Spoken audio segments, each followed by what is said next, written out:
Good evening, all, and welcome to the third installment in our series on Judaism and race, a joint program of Stephen Wise Temple and the American Jewish Committee, Los Angeles.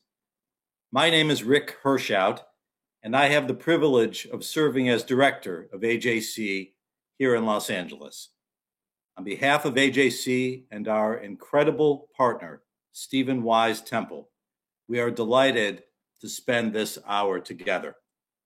Some of you have joined with us for our prior panels, while still others may be with us for the very first time. We welcome you all. Through this series, we are striving to move closer to creating an anti-racist Jewish community by having the difficult yet necessary conversations about race through a Jewish lens. While this may be the last of our sessions for this fall, these conversations are just an introduction to the work that lies ahead of us.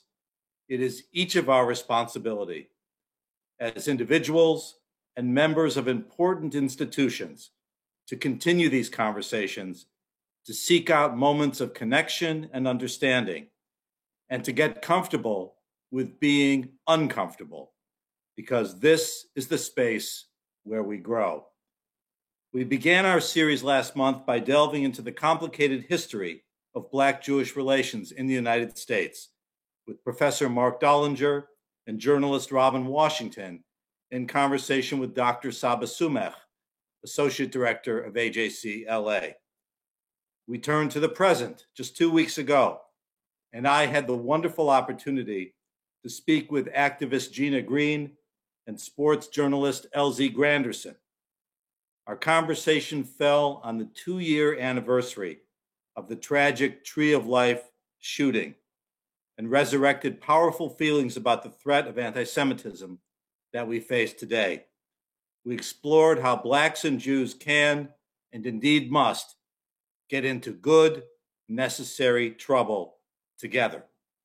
Both sessions are available on the Stephen Wise YouTube page.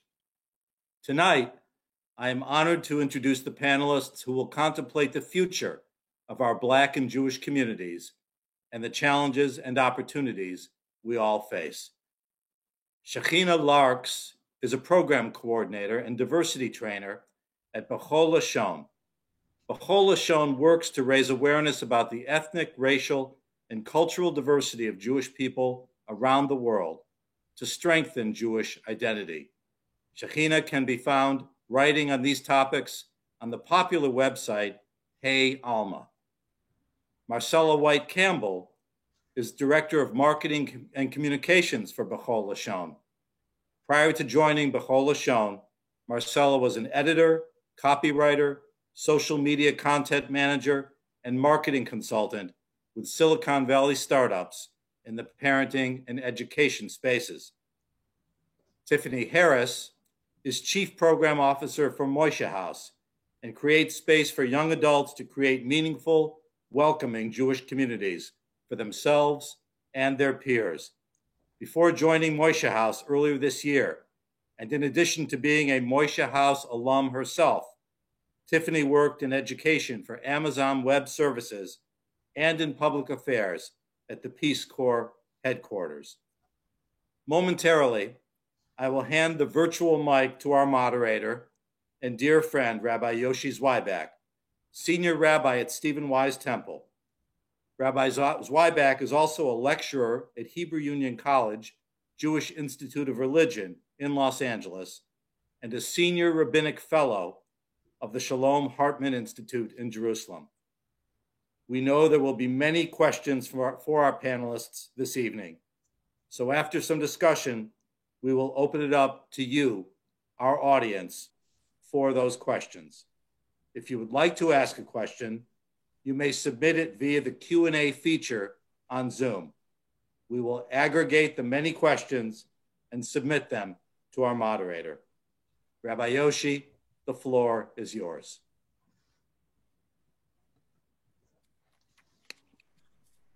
Thank you so much, Rick, and thank you to the AJC for the amazing and important work that you do and for being our partner in this conversation and in so many others. And I want to express my gratitude to Marcella and to Shekhinah and to Tiffany for being with us this evening, for making time in your busy lives and your busy schedules for these important conversations. I'm deeply grateful to you all. I want to begin with a personal question about something that we've all experienced, and that's the 2020 campaign and election. We each experienced this in our own ways, given our own backgrounds and our own interests, our own desires. But I'm interested in how each of you experienced the campaign, the election, and now when we first started planning this, of course, we didn't know what the outcome would be, but with President-elect Biden and Vice President-elect Harris, I'm interested in your reflections on this extraordinary campaign and election. So, Shekhinah, why don't you go first, and then we'll hear from Marcella and Tiffany. I think that the campaign was a tough one. It was one that was quite hard to watch. I think that many of us can look at what has happened and find some solace in the fact that we seem to be going toward a more progressive America. But at the end of the day, the work is not over. And I want to encourage my community members to not become complacent, that the work is only just beginning. We're going to have to continue with the same energy, the same era of crisis that we are moving in now, because this is a crisis. Thank you. Marcella? Yes, the election. The election was a challenge. On Saturday, we watched Joe Biden and Kamala Harris give their speeches, their historic speeches on the part of Kamala Harris. And I watched in the company of my 4-year-old niece, a young Black girl. And I watched her watch Kamala Harris speak. And she told us she's important. So we were quiet and we listened to this important woman speak. And she saw herself, and representation is so important. But what it also brought me back to was 2008, when I was watching Barack Obama's acceptance speech. And I was watching with my son, Noah, who was 4 years old at that time. And he was entranced by the screen, and he was watching Barack Obama and saw himself on that screen. And what I thought was, we never would have imagined where we are now in 2008. We had so much optimism, we had so much hope. And what we can, as Shekhinah said, what we can really take from that is that we can't become complacent. The work that we're doing does not change because of who is in office. It may change in an urgency, but it never changes, and it's always important. And that's really what that reminded me. Thank you. Tiffany? Well, I'm based in Washington, D.C., so we have been just eat, sleep, breathe politics all the time. And it feels like this was the longest campaign and election ever. I think it started 4 years ago to this date. But echoing so many of the things that were said, I think so much of what I saw and felt on, Saturday, which was a big relief, I think, for a lot of us, was that feeling in 2008 where this is historic, this is different. And I remember, I was in college then, and I worked on Obama's first campaign, and I had a sense of like, we did it, we're there. And the moral arc of the universe bends toward justice, and now it's bent and it's not going anywhere.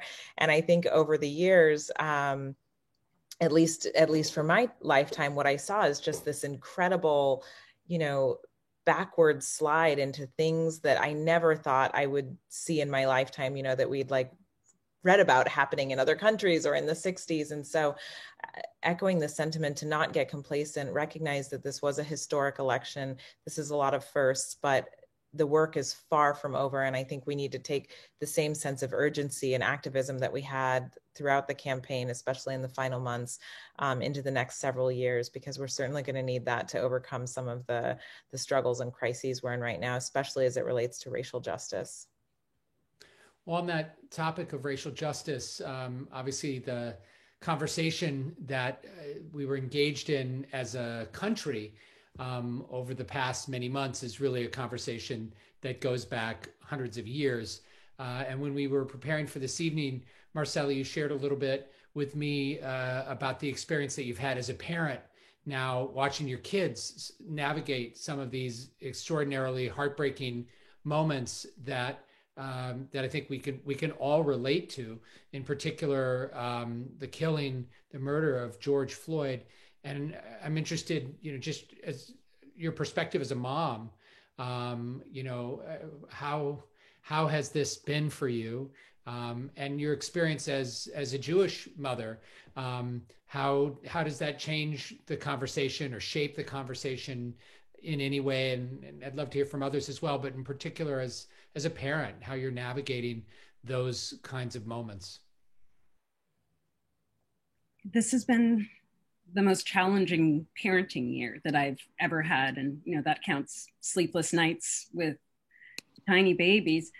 My son is a 15-year-old Black teenager. And when I saw George Floyd, I saw my son.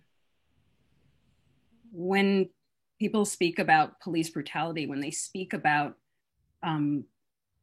racial profiling, I imagine my son. He's a person. It's personal to me. So everything that has happened over the past several months has been compounded. How do I talk to him about this? People are talking about him. People are talking about young Black men. How do I teach him? What do I do? It's been a big challenge. It's a challenge because I've been afraid, personally afraid, while doing this work, while talking about racial justice, while trying to make people see some of these points. I imagine him. And if I could think of how my Jewishness informs this moment, every Shabbat, since my children can remember, we have come together and lit candles. And this is through, sorry, you cannot go to the play, you have Shabbat, sorry, And part of that for me is that I bring them together, and we as a family take a deep breath. We made it to another week. And every week, starting when they were small, I used to put my hand on their little heads. And now with my son, I put my hand on his head and I say the blessing for children. And this year, there have been some times when I did get choked up and just think, I take solace in this, but I'm very afraid. And what can I do? I can pray. That's what I can do. I can work for racial justice. I can work to educate people, and I can pray. So I feel very lucky that I can lean on my Judaism and in my spirituality right now. Thank you. Tiffany, Shekhinah, we think more broadly about how we teach our children some of these lessons. Tiffany, your work with Moishe House, you're so engaged with Jews in their 20s all around North America. What are some of the strategies that you're using in your work to facilitate these kinds of conversations, the different opportunities to be more reflective, to learn and to grow, and to infuse it all with Jewish values? Because obviously, I think of that text, "You shall not stand idly by as the blood of your brother cries out to you." What is our responsibility as Jews when we witness things like this that, of course, have happened as part of the American experience for hundreds of years, but we didn't always see them in real time, video, hear the voice, "I can't breathe," again and again. How are you doing that work in Moishe House? Yeah, well, I would say there are so many teachings in our tradition that, echo the sentiment that, not to be prejudiced or have bias against people, that we're equal in all of those senses. And so there are any number of, teachings to draw from to echo that message. One of the things that Moishe House is engaged in this year is doing some serious DEI, diversity, equity, and inclusion work with an outside facilitator. all staff and our board of directors is committed to this. So there are like several modules that's going to take place over the course of several months, and it's open to our community builders. So residents, hosts, anyone who's involved in our program is also welcome to go through this training with us. And I'm seeing a lot of Jewish organizations who are really doing, not only committing with words, but financial resources to the kind of training and education needed to tackle some of these challenges.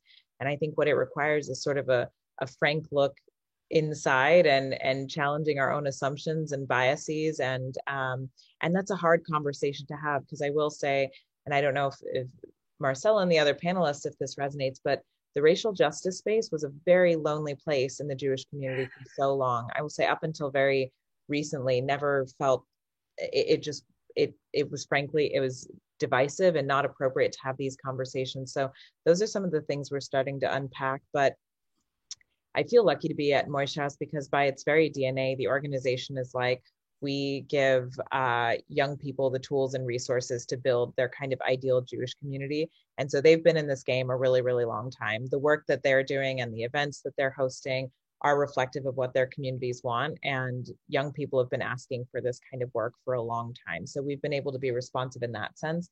But I think as a staff and the board, we're still getting there. But things have really changed dramatically over the last year, and definitely over the last few. I mean, Marcel, yeah, nodding, like it feels like a different space where we can really, really start to unpack some of these things. But I think it's going to be uncomfortable. And so recognizing that, putting the time and financial resources behind, I think is going to make a huge difference. And listening to our residents and hosts and community builders, they're sort of on the ground and the sort of front door to this Jewish population that we're working with. And I think they inform quite a bit of the work that we do.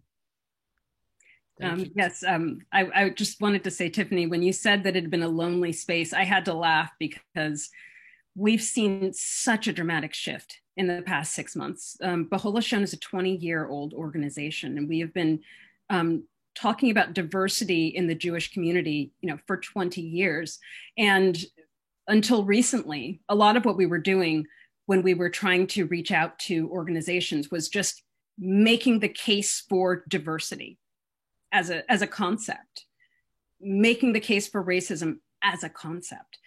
And that hurdle has been, crossed by so many organizations who, we were always surprised to hear from people who suddenly get it. There's just something about this moment that's like a switch.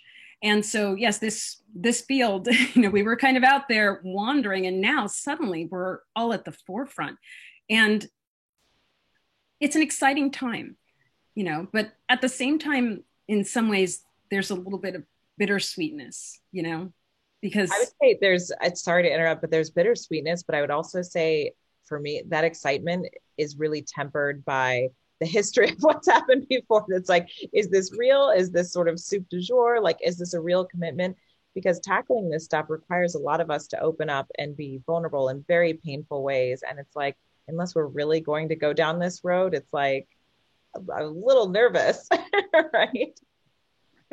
Sorry, go ahead. I just had so important to, talk about identity. And at B'chol Hashon, we spend so much time getting people to learn language to talk about their own identities. And one of the programs that I love that B'chol Hashon does is summer camp. We have the only multicultural Jewish summer camp that caters to Jewish kids of color. All kids are welcome, but we focus on different Jewish communities around the world. I think that it's so important for the Jewish community, not only to know about the many communities out there in the world, but to also experience, understand, and be knowledgeable about different minhagim. And one of the ways in which we do that at B'chol Hashon is with our Passport to Peoplehood program. It allows kids to travel, quote unquote, to different Jewish communities around the world. We've been doing a Kabbalat Shabbat program also monthly that allows people to experience different Jewish communities around the world. On Friday, we're actually doing one in honor of the Ethiopian holiday Sigd. So if you're interested in tuning in at noon on Facebook Live, we will be celebrating SIGD then. Do I have to be a kid or could I go? Oh, that one's for everyone. SIGD is for everyone. Great.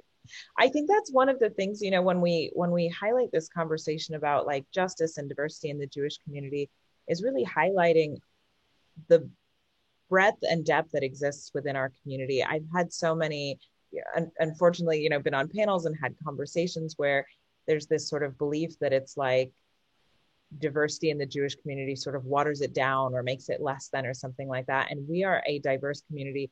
We have been for thousands of years. And, you know, when you look at these different traditions in Ethiopia and Yemen and Iraq, like this beautiful multicultural quilt that is Judaism, I think it helps kind of lessen some of that sentiment that gets thrown our way from time to time, unfortunately. Right. Yeah, absolutely.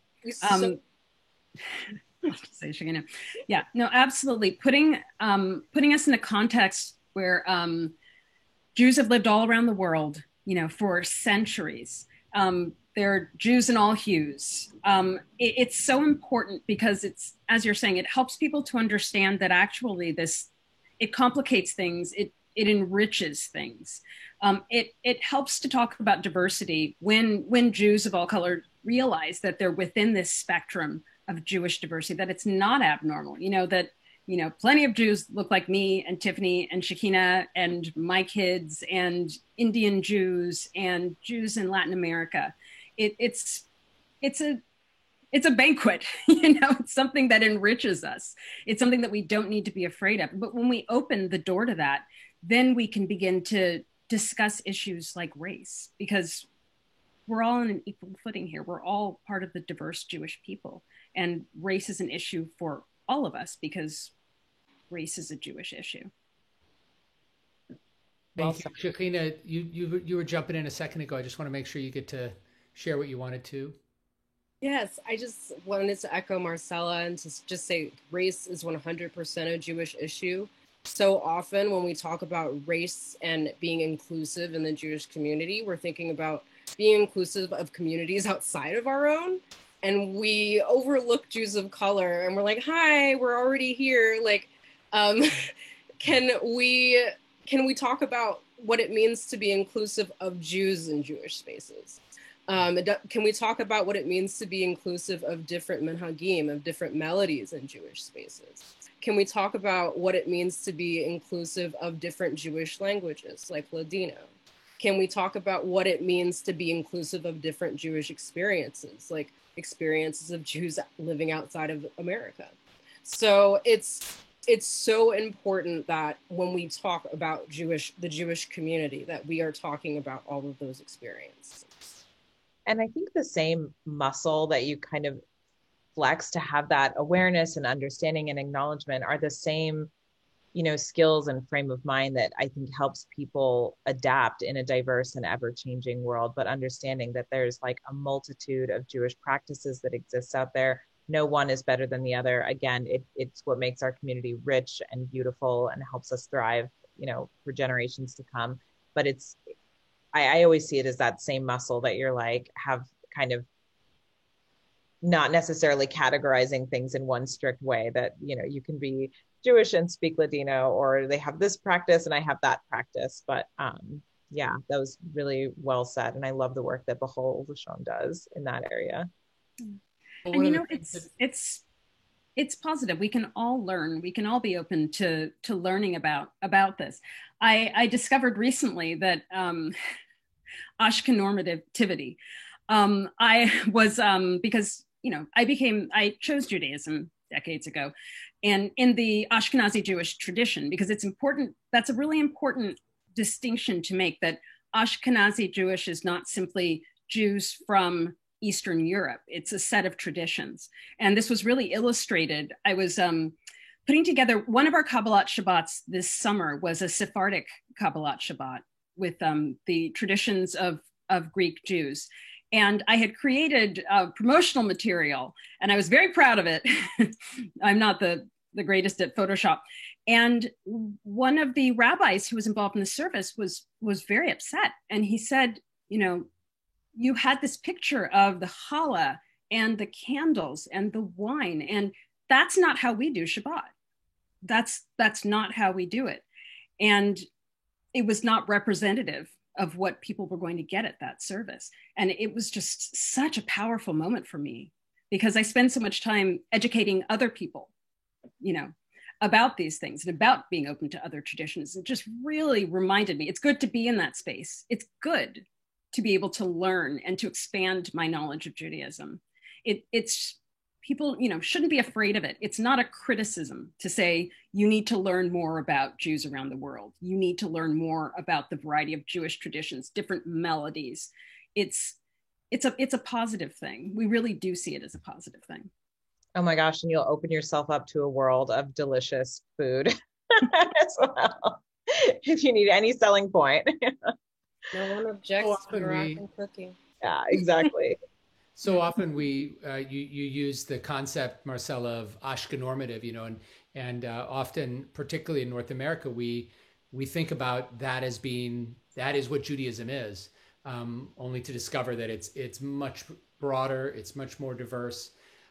One of the challenges that we confront in both diversity and inclusion, but certainly in combating racism and being anti-racist in the Jewish community, is acknowledging that there's racism in the Jewish community, and sometimes that's, you know, really the first step in any journey of change, any journey of discovery, is calling something for what it is, acknowledging it, and recognizing it, and then actively trying to learn and grow and change.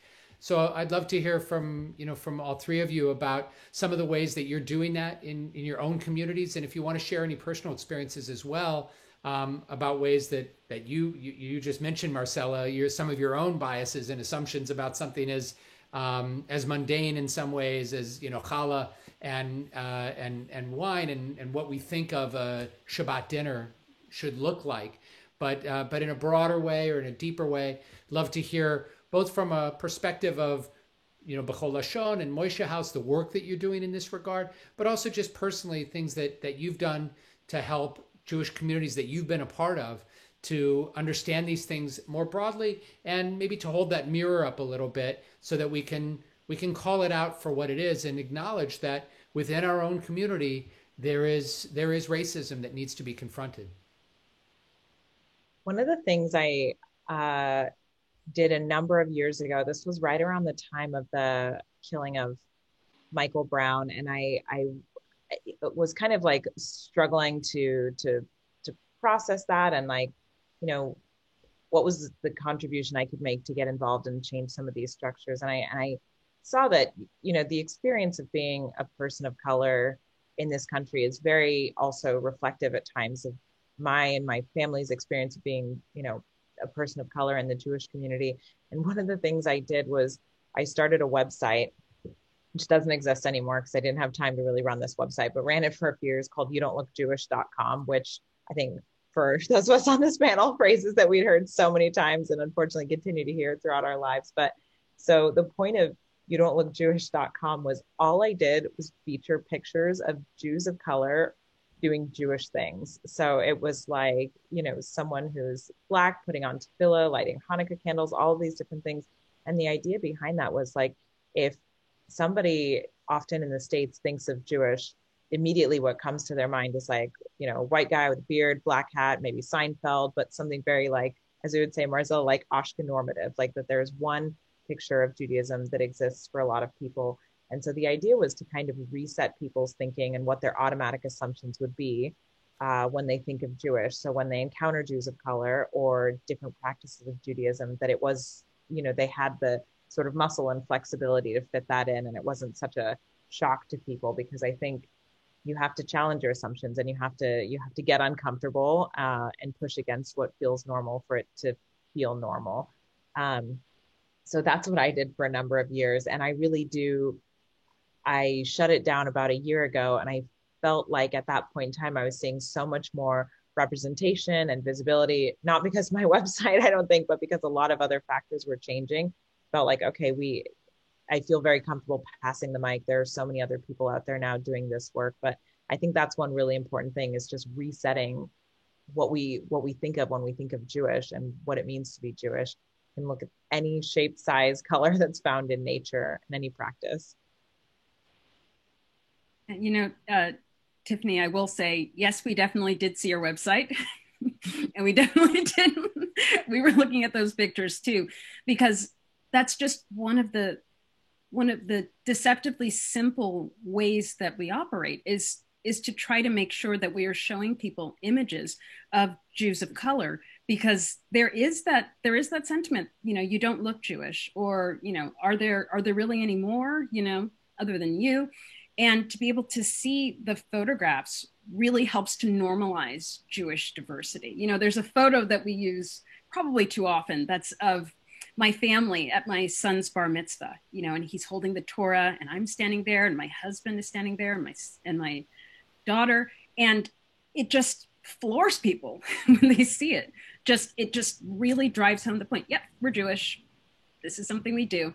And it's a little sad sometimes to have that photographic evidence, but it does change minds. People see that and they make snap judgments and they move on. Right. And definitely I would see say that beautiful photo. see, like, one really interesting thing is this concept of Ashkenormativity. Like, when I first heard that word, I think I was a freshman in college, and I was just like, yeah, we need to be more inclusive. And then I was recently at a friend's for Shabbat, just a really small, socially distant Shabbat, and they were all Sephardi. And I go to sing melodies, and I'm the only one singing in that melody. And then they're like, you Ashkenazi. And I'm like, oh my goodness, I'm the Ashkenormative one. So, like, I think that is another, like, layer to this conversation, is just like how we even think of communities and what it means to be a Jew of color, but also operate and navigate in, the dominant minhagim that exists in this country. So, like, there's so many layers to all of this. I really appreciate that. I also I read an article, Shekhinah, that you wrote about your trip to Israel. You went on a birthright trip called Birthright While Black. And I'm thinking, and also Tiffany, I know that you studied in Israel. You did your master's degree at Tel Aviv University. I'm wondering how some of the experiences that you've had personally in Israel, where some of that diversity is so palpable and so obvious. Of course, it exists in the North American Jewish community, but perhaps given just the geography, just how big this place is and how spread out we are, we don't see it in quite as palpable and powerful a way. When I lived in Jerusalem, my daughters went to a local public school right around the corner from where we lived, and the street that the school was on was called Kibbutz Galuyot, the ingathering of the exiles street. So, you don't come across those street names even in places like Encino, where I live, which, is a predominantly Jewish part of Los Angeles. So to live in a place like Tel Aviv or Jerusalem or other parts of Israel where that is so much the fabric of the place makes some of these conversations quite different, because every Israeli knows there are a lot of tensions around this, but every Israeli knows that there are Jews from all over the world. There are Jews from Yemen, and there are Jews from Iraq, and there are Jews from Ethiopia, and there are also Jews, from Central Europe. So I'm just wondering, how have some of your experience in Israel maybe shaped the way you think about what it means to be Black and Jewish? That concept of Ashkenormativity that we were talking about. Could you reflect a little bit on that experience? For me, my birthright trip had like an incredibly profound effect on my sense of self and my feeling of really belonging to this Jewish community. I remember when I was a kid, I used to come home crying, and I would say, someone told me I didn't look Jewish, or they said, like, you can't be Jewish because you're Black, or that there's so many instances throughout your life when you are multiracial in this country, both in and outside the Jewish community, that you feel othered or you feel like you don't belong.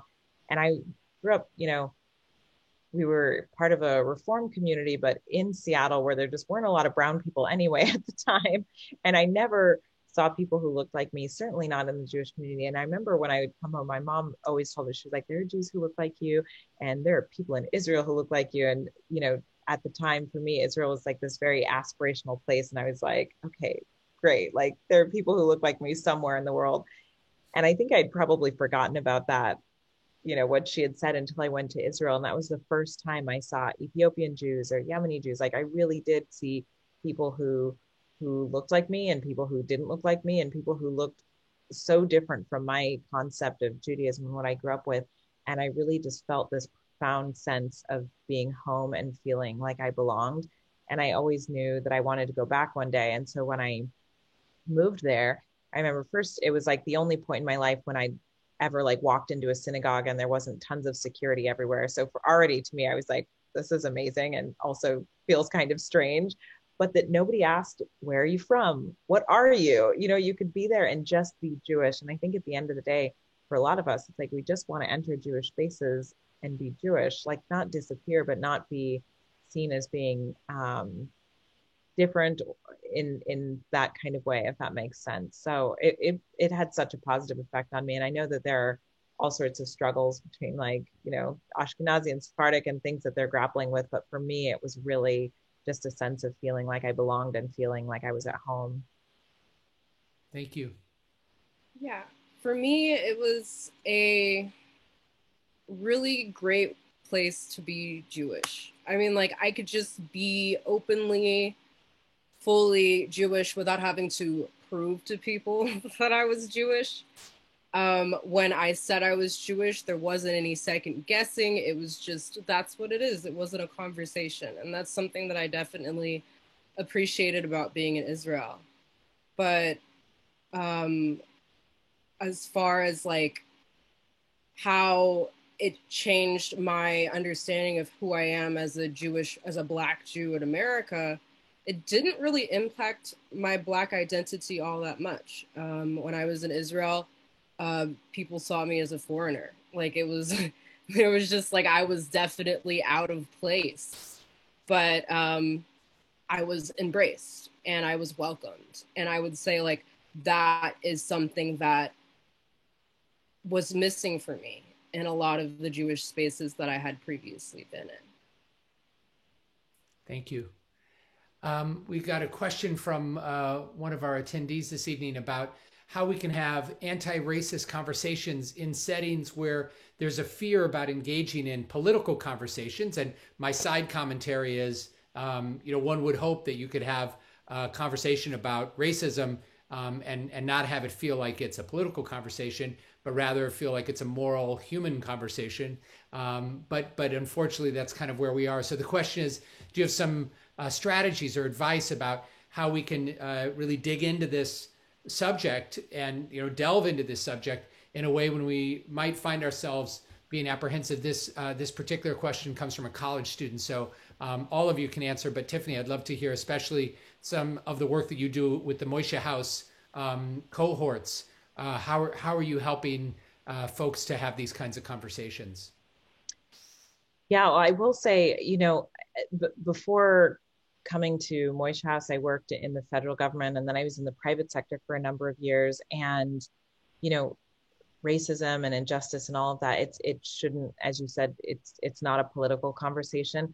But there are times, generally I will call it out, and use things as teachable moments. But there are times and places, I think, where it is appropriate to have that deep conversation that needs to be had. And sometimes it's a case of saying like, do you want to like meet up for coffee afterward? Or like, let's have a longer conversation about this, maybe after work, or find the spaces where it is appropriate and people will feel comfortable kind of disarming and having real conversations about that. So that's one thing I would suggest, but really helping our residents and hosts and community members understand where the line is. I think in the last few years, especially, it's been really, that line has been blurred between like what's like acceptable by our political leaders in the state and what we hear in the news media, and then what is socially acceptable, what's appropriate, what is tolerable, what's inciting violence. And so being very clear about where that line is and what, they're allowed to say no to,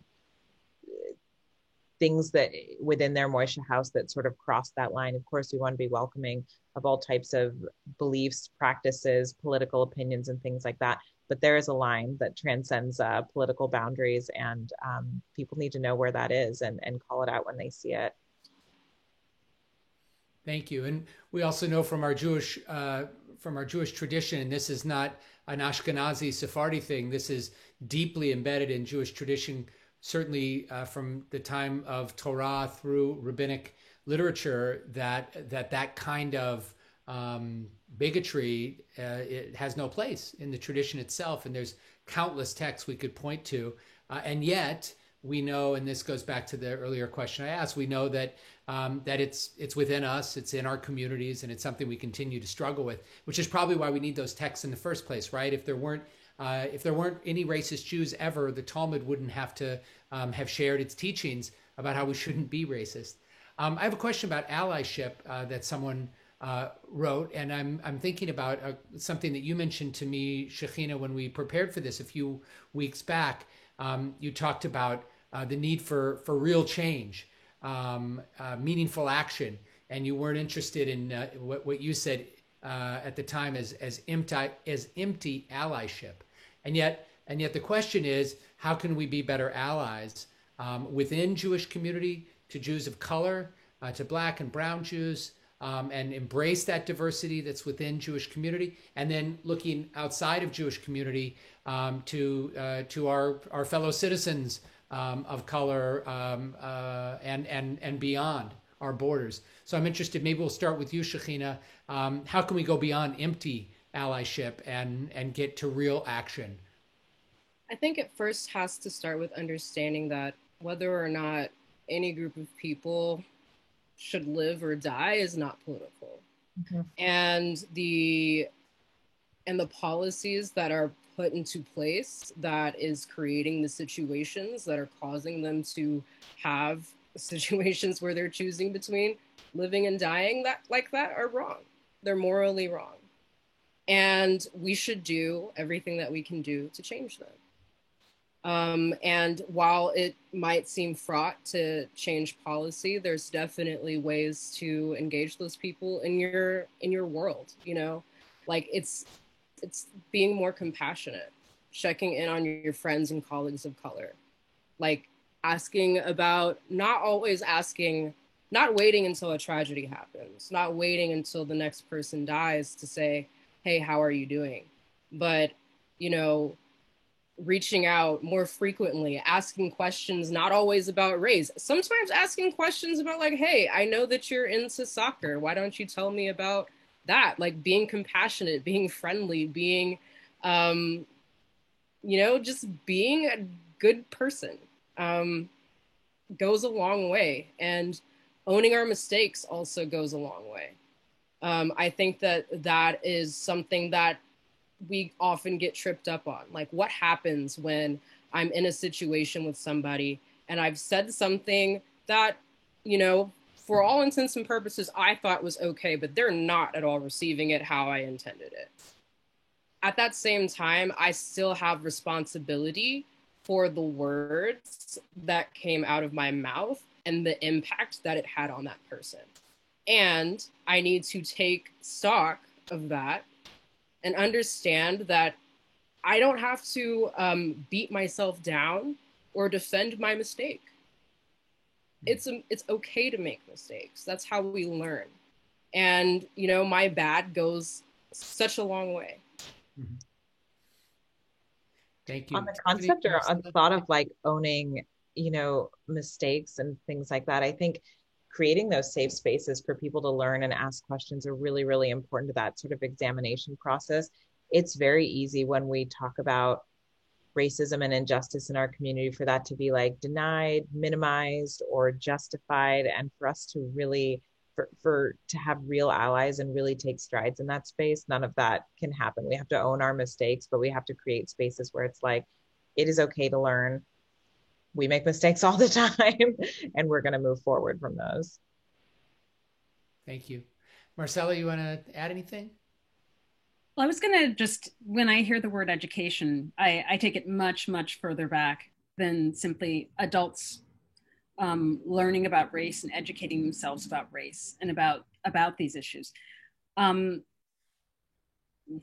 me on a journey a little bit. I don't know if you've seen there are many articles that have come out in the last year or so that talk about the talk. And the idea behind the talk is that at a certain age, Black families sit their children down and explain America to them, explain that they may be in danger, explain that the kinds of disappointments they may face as Black Americans. And I'm often asked, how old were your kids when you first had the talk? And I tend to say, first of all, my kids, grew up at the intersection of white Ashkenazi and, Black Ashkenazi. They're biracial. We've been talking about race since they were born, since they were very small. They've had to find their place in the world. They've had to situate themselves. So I don't know if I can say honestly that that's a conversation we've had, but I also would like to flip that conversation and ask parents, white Jewish parents, when did you first tell your kids they were white? When did you have that talk with them? This can't be a one-way conversation. This work begins in the home. We make our home. We're Jews. It begins in the Jewish home. Is your Jewish home teaching your kids that you are committed to Jewish diversity? Do you have books that feature kids of different colors just going about their business, being Jewish without even calling attention to it? Do you have friends who are Jews of color? Do Jews of color move in your kids' daily lives? This starts, if you want to commit to doing this, you have to commit your whole self. And what you do by educating your small children about diversity and about race is it means that little kids of color who are their peers don't have those microaggressions that we talk about. They don't have that. That's a very big deal. You begin to change an entire generation. Imagine little brown Jews going to Hebrew school and nobody ever says, you don't look Jewish, because everybody knows Jews come in all hues. That's not something that a religious school alone can do. That's something that parents can instill in their kids.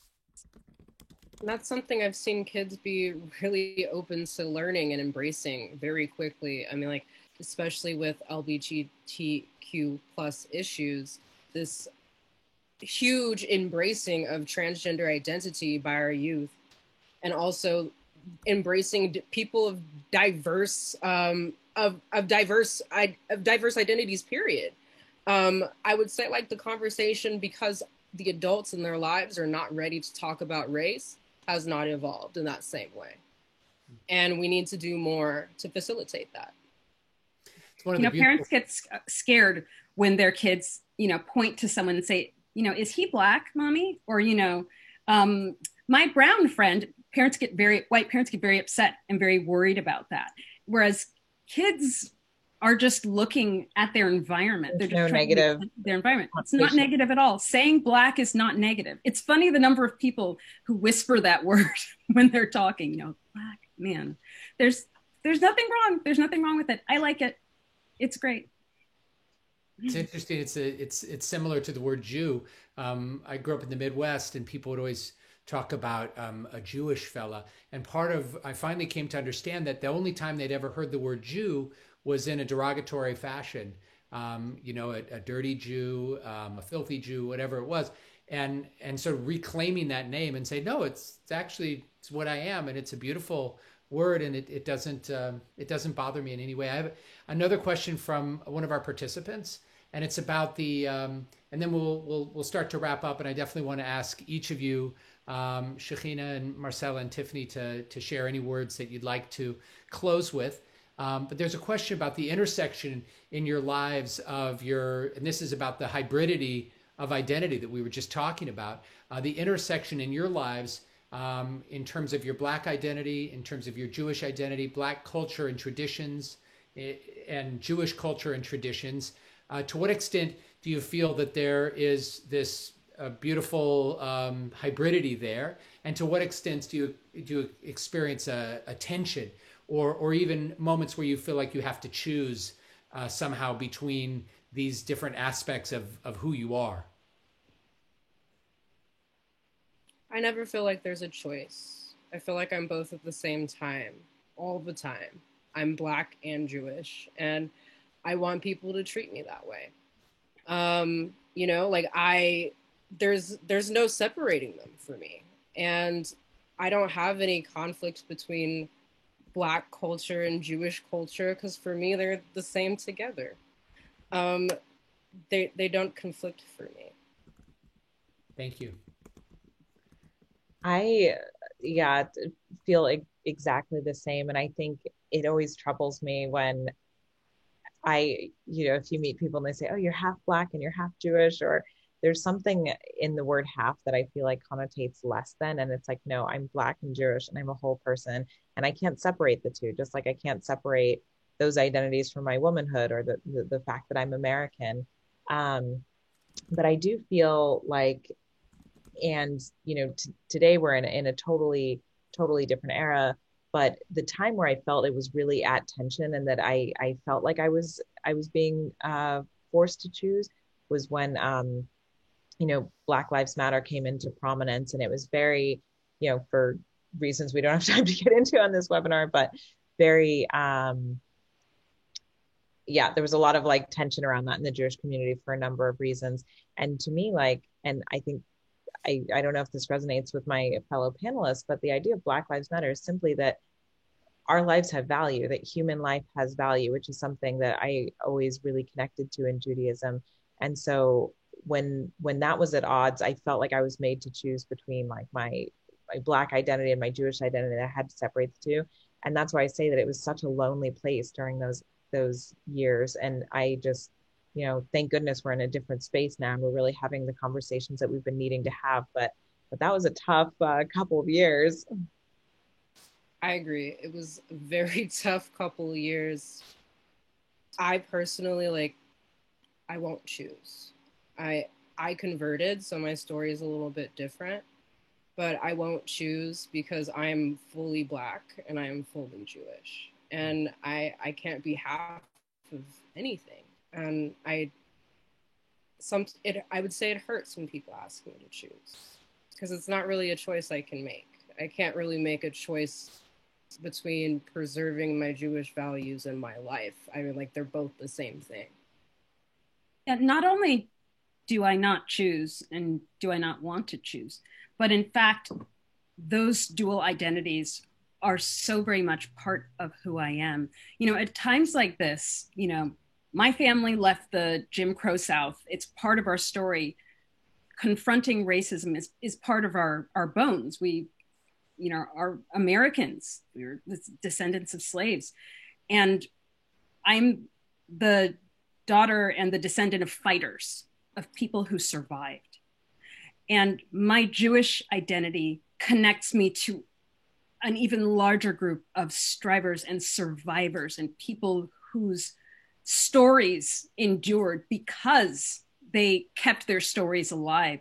To me, it's not just the same. They amplify one another. They complement one another. They motivate me. So to ask me to separate those, it's not possible. It's just not possible. It's never something I would try to do.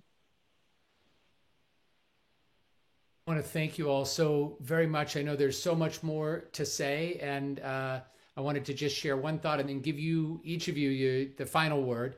But there's a beautiful teaching from the prophet Zechariah, and he's talking to the exiles who have experienced such pain and such dislocation, and their identity has been challenged in powerful ways. And he refers to the exiles as Asirei HaTikva, which is one of my favorite phrases. They are prisoners of hope. It's as if as much as they might want to give up, as much as they might want to give in, as much as they might want to just, throw their hands up and say, enough already, who's got the energy for this? They can't. They are prisoners of hope. They can never stop being optimistic and hopeful about the future. And It's one of the things that in dark moments, and this year has been a dark moment in so many ways for us as Americans, as American Jews, as people of conscience, and people who care about the moral character of our country, people who long for a time of civility, integrity, respect. There's a lot of darkness, and yet I really see us as Asirei Hatikva, as people who are going to continue to hold on to hope. Your work, your stories, the Torah that you shared with us tonight gives me hope that despite the challenges and despite setbacks and despite very real moments of pain and even despair, that we will move forward. Sometimes we might take one step back, but we'll just keep moving forward. So I just wanted to express that and to also express my gratitude to each of you and to everybody who joined us.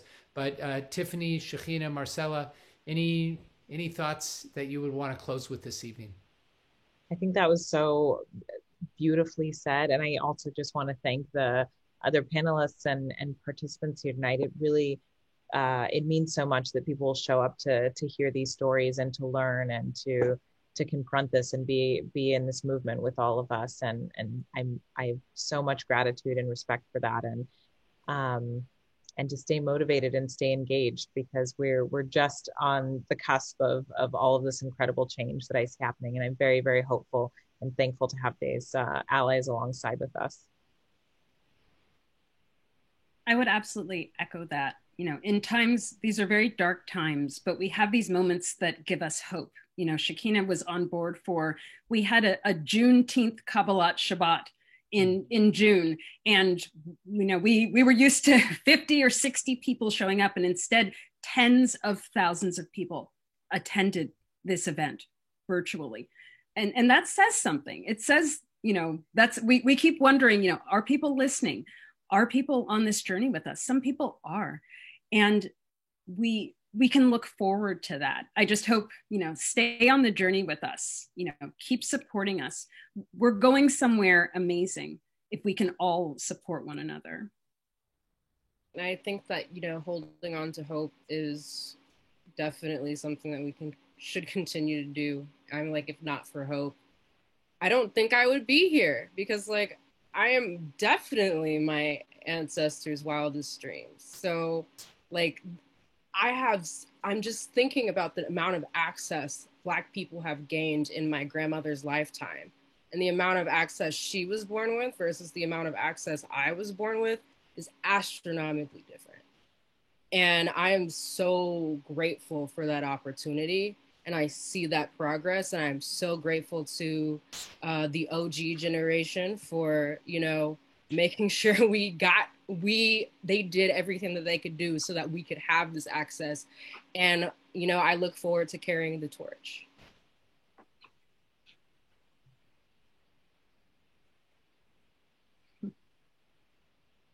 Thank you, everybody. Rick, are you going to jump on and say any closing words? Absolutely.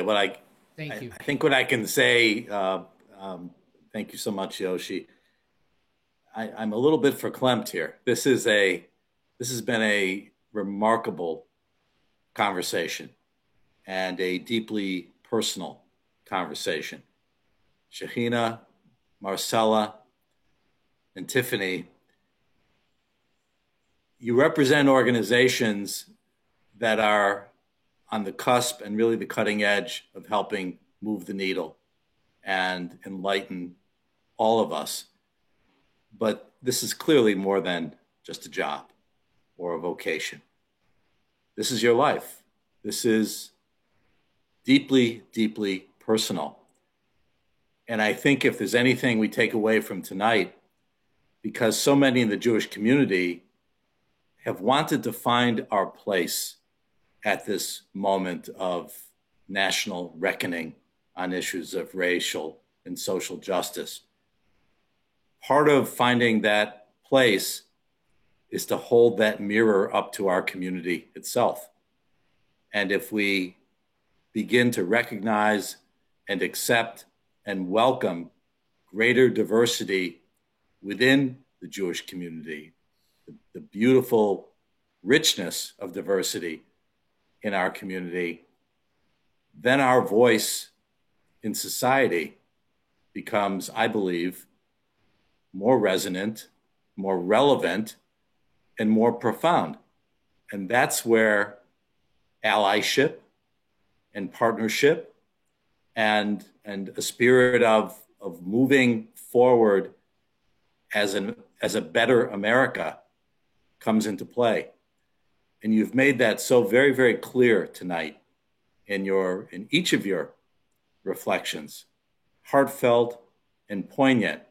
We have so much work ahead of us. And while this is the third in a three-part series, it is very much just the beginning of this shared journey of hope. We are all, I think, prisoners of hope. Yoshi, you hit that right on the head, whether we like it or not. That's who we are, and that's where we are, and we should embrace it. We really are on the precipice of a very new and, God willing, brighter day and period for our country. And the Jewish community has always invested in democracy. If we look at our history, this really has been the golden Medina, America. But we can't rest on our laurels, and we can't rest on the sense that others will carry that struggle forward. We have to be right there, in the streets, in the pews, and moving forward together. So we thank you for an extraordinary culmination of this first three-part series and collaboration between AJC and Stephen Wise Temple. I think we're going to have a spring semester, something tells me. And really, we are grateful to the audience, to those of you who have tuned in, patched in, opened your hearts, opened your minds, because we really are on this shared journey together. And may we go from strength to strength. May we never shrink from this challenge. It is really incumbent upon all of us to do our part, to lock arms, and to make this world better. And what a beautiful opportunity is in front of us if we seize it, if we take full advantage of it. So thank you all so very, very much, and Godspeed.